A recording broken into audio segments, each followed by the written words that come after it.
Canto 17. Behold, the monster with stinging tail, who bores through mountains, ruins mighty walls, equally crumbles arms and armaments. My leader said, beckoning me to where the causeway stopped and overhung thin air, and there I saw the foul, big form of Fraud, resting his chest upon the causeway and his lower parts writhing in space behind.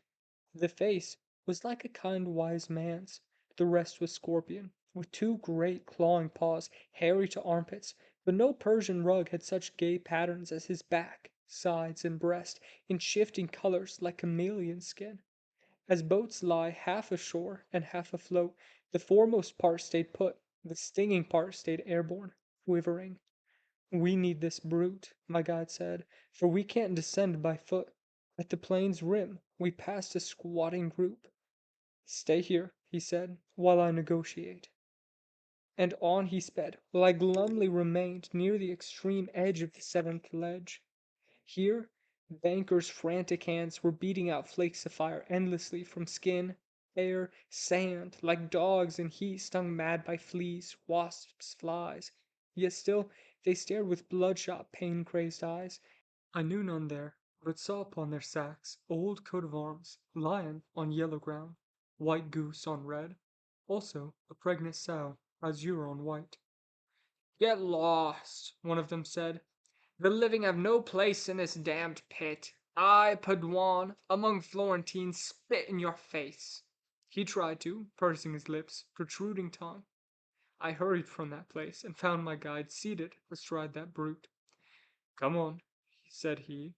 "Be brave. We need this lift. Climb up and sit in front. You will find I shield you from the stinging tail behind." This struck me into a vile trembling fit, teeth chittering as with cold. Shame alone, such as good teachers can make pupils feel, set me astride those shoulders none can trust. I tried to say, "Please hold me tight." My fright was so extreme no words came out.